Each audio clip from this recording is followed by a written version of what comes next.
Hi, I'm Jake with Farr Guitar Studio, and today we're going to be looking at a few different strum patterns on a praise and worship song called More Precious Than Silver. So it's got a really nice chord progression. I'll play through some of it for you, and then we're just going to work on the first four chords and experiment with a few different ways of playing them. And you can kind of pick and choose, you can mix them up throughout the song if you like. To make just basically to make it the way you want it to sound. So we're going to capo 3, and the chord progression goes D, A, G, D,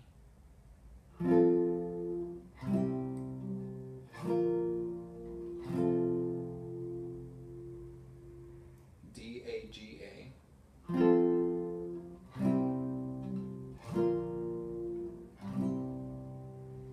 and that's as far as I want to go. I'll play through some of the rest of it. You can download the tab along with the video, but we're just going to work on the strum patterns for those kind of basic chords that we know.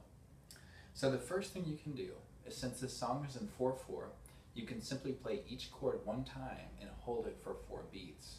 Now what this does is it really draws attention to the singer or to the instrumentalist that's playing the melody. So this is an accompaniment that's going to kind of put you in the background, which is a good thing sometimes. So what that would sound like is this. 1, 2, ready, go.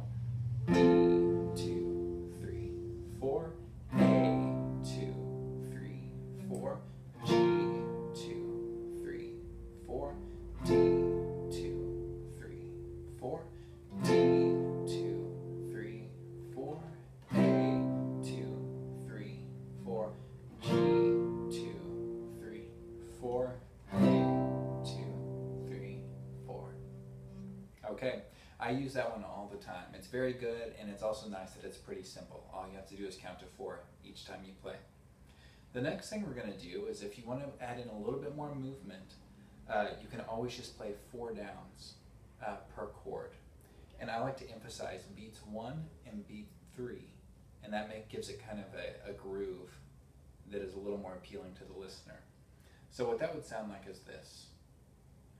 1, 2, ready, go. 1, 2.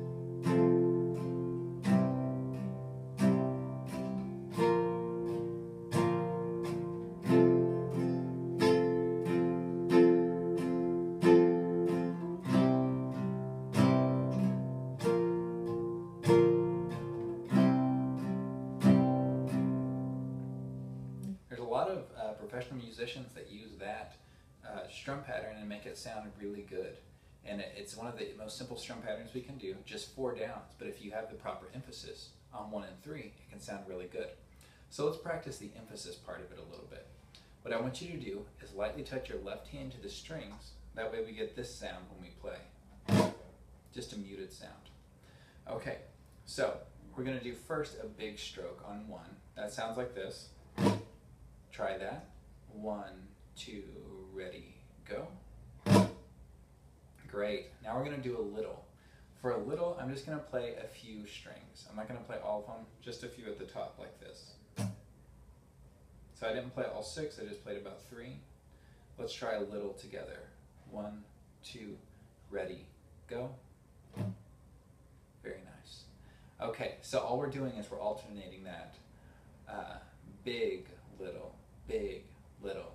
1, 2, 3, 4. Let's try that together. 1, 2, ready, go. 1, 2, 3, 4. 1, 2, 3, 4.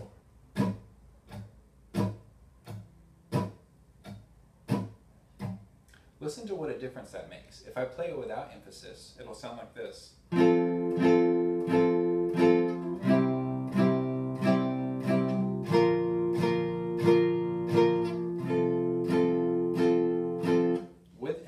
It sounds a lot more musical.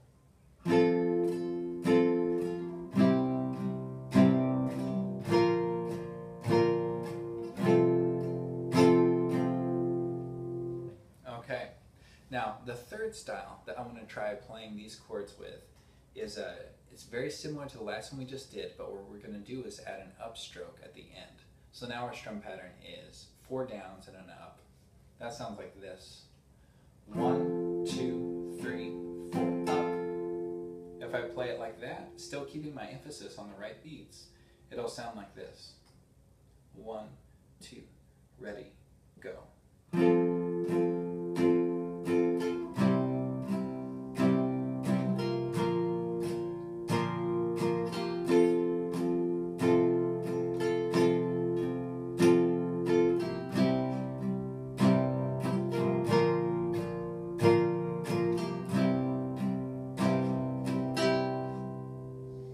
To me, this is a very acceptable strum pattern to play and with most songs that are in 4/4. It's one of the most common and it sounds really good. An easy way to think about where to put the up is you're always just going to do an upstroke as you're changing to the next chord. Everything else is going to be a downstroke. Also, don't be afraid to change the chord during the upstroke. So if I go from D to A with my strum pattern, notice when I change chords, I don't wait till after the up, I do it during the up, like this. 1, 2, 3, 4, up, A. So I was already changing halfway through the chord, but when we play it up to speed, no one really notices.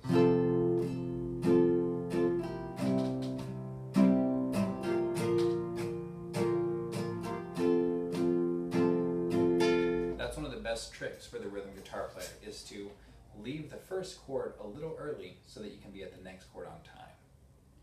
Okay, now the last way I want to look at playing these chords is with an arpeggiated pattern. So for this one, I'm going to take my pick and set it over here, and I'm going to use just my fingers.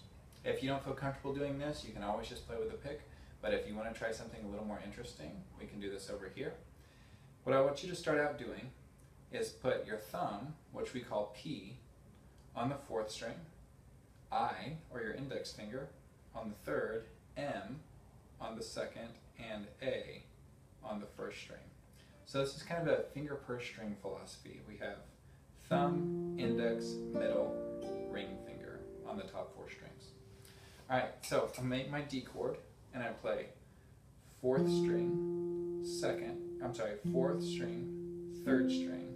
I'm going to play strings 1 and 2 together, then back to the 3rd.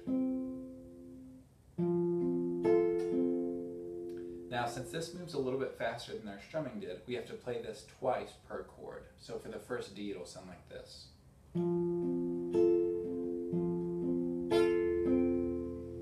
All right. Let's try this together. Let's try 2 Ds. 1, 2, ready, go. Again, 2, ready, go.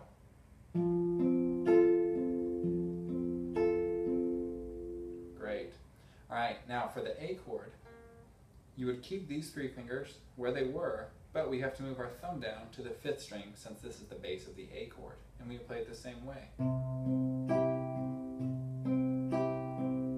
For the G chord, you're going to use your the 6th string with your middle finger on it for the bass note, keeping these 3 where they are. Then back to D. D again. A. G. A.